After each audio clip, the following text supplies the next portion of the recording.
Hey Alexis, you need a lift home or some money? Hey mate, she doesn't want your money. Listen, I've been trying to tune this girl on Facebook, so why don't you leave us alone? The way I usually choose my stories is what I find personally interesting. Stories that can shock me, stories that I think need attention, and from time to time, stories that are close to home. But no story is more close to home to me than the story of Alexis Jeffery. G'day everyone, welcome to Bedtime Crime, a channel dedicated to serial killer stories, murder stories, and much more. Thank you for the support for this small channel so far. So if you want to continue seeing more, help by liking and subscribing. Every subscriber is one step forward to improving the channel. Let's get into today's story. This is the third story I have covered where a shocking incident occurred close to home. First, there was the tragic death of Jade Kendall, a girl who attended the same high school as me. Elizabeth Struz, a poor girl's death that happened not too far from where I grew up. But this story couldn't get any more close. Alexis Jeffery was a girl who I grew up with. Her mum used to babysit me. We attended the same primary school, hopped on the same bus, and sometimes walked home from school together. I would like to do my best to tell Alexis' story today. Alexis Jeffery was born to Darren and Alana Jeffery in 1989. A couple of years later, Darren and Alana would go on to have a baby boy. Darren and Alana would grow apart and separate when Alexis and her brother were still very young. Alexis's mum, Alana, found a new boyfriend by the name of Chris. Though Alana and Darren separated, they managed to sort out their differences at the time, and Alexis, her younger brother, mother, father, and Alexis's mum's new boyfriend lived together in a small country area then called Lockyer Waters, but now called Mortonvale. The neighborhood she lived in only had around 9 houses in it. I moved there in 1997. I was 2 houses down from where Alexis and her family lived. At the time I was living there, there were only a few kids in the neighborhood. Because everyone was quite friendly, we all got to know each other quite quickly. And because Alexis was close to my age, naturally we would hang out along with her brother and another neighborhood friend. All this information is sort of unnecessary, but it hopefully paints a picture and shows you how I know her. Alexis was a very active and happy young girl. She had a very strong personality. She wasn't afraid of anyone and would also stick up for herself. This came from her mother. Her mother taught her very well when she was young. Her parents, along with her mother's boyfriend, were extremely loving. I would see how much her mother cared about her when I used to go to their house. Alexis was interested in a lot of things her mother was into. I remember her obsession with horses, and because we lived near horses, she would check them out every time we would go to school. She attended a small primary school called Kentville State School. The school itself only had around 70 students at the time, and from what I remember, Alexis was a very smart student. She was also quite popular in primary school, not struggling to make friends. I was a year older than her, so I graduated to high school first, and that's where a lot of the communication stopped. Once Alexis finished primary school, she went on to attend Lowood High School. After high school, Alexis moved to a small country town of Goondiwindi, about a 3-hour drive from where she grew up. I think she really idolized her mother when she was young, and her mum really adored her. There was no doubt how much love was in the household. And I think this carried on into her future when she herself became a mother, giving birth to 3 kids of her own.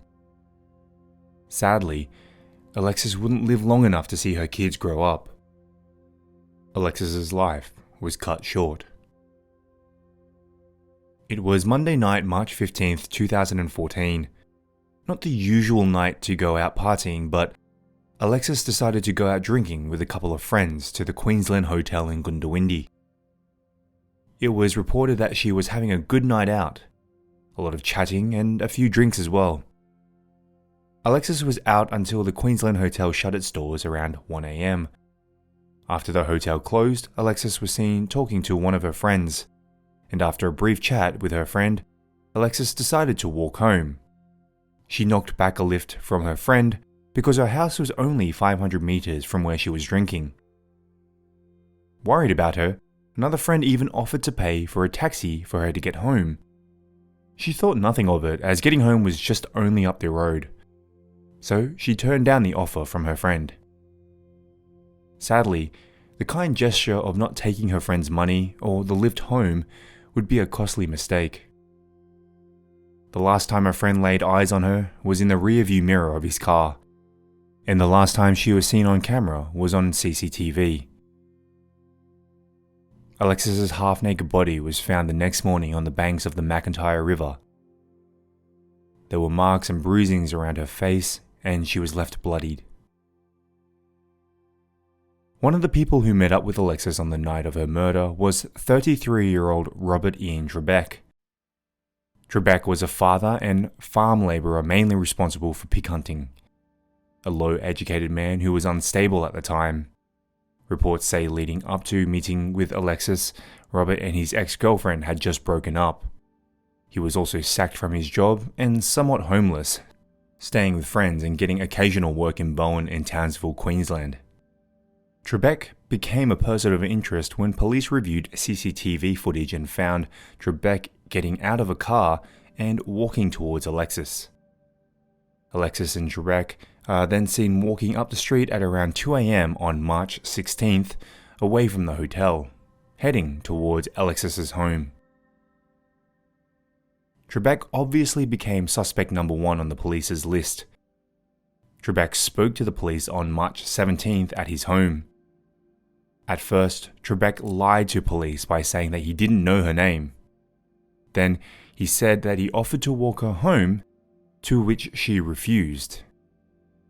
By his account, he said that he parted ways and walked back to where he was staying. However, as the police were interviewing him, Trebek's story kept changing. Trebek later revealed that he in fact was with Alexis and that they fooled around in the park. After, they parted ways and Trebek went home. After the initial investigation by police, Trebek suddenly went missing. Police had solid evidence that the two were at least together before Alexis's death. The CCTV footage had them very close to where the body of Alexis was found. Looking back at the CCTV footage, Alexis can be seen throwing her hands up in the air, a motion that usually shows an act of frustration. It is possible what caused this frustration were messages to Alexis from Trebek before they met that night.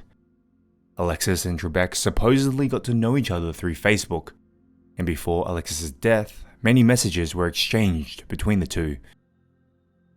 The two must have gotten close enough to where they actually started arguing, and the messages got abusive. Leading up to her death, it is reported by friends that Alexis complained about these messages. It could be presumed that Trebek and Alexis had an argument the days leading up, or even that night. Trebek then tried his best to fix the problem by either reasoning or apologizing to her. Alexis might have first been very annoyed by Trebek, hence why she is seen here annoyed. However, must have made up as only moments later they are seen walking off together hand in hand. And reports also say that witnesses saw Alexis and Trebek being intimate in the park. In the initial investigation into Trebek, police found markings at the crime scene that were found to be reef boots. When Trebek was asked if he owned a pair of these boots, he replied no, and that he wore black leather shoes that night. After some more prying, then he admitted to owning a pair of reef boots, but he didn't wear them. Trebek in his paranoid state thought it would be a good idea to move away from Goondiwindi. He tried his best to sway police, even blaming the murder on a friend of Alexis's. After the first investigation from the police, Trebek made his way to Bowen. Bowen is roughly 1,000 kilometers north of Goondiwindi, a place Trebek would go for work from time to time. However, it was far enough for where he thought police couldn't find him. While Trebek was trying to avoid police, he was actually unaware that police were already moving in on him. The police were tapping his phone, and on June the 9th, 2014, Trebek made a phone call to Crime Stoppers, a hotline for crime tip-offs and information.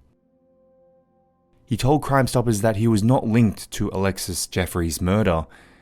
He said that he kept saying that he was set up, and proceeded to try and blame the other friend of Alexis.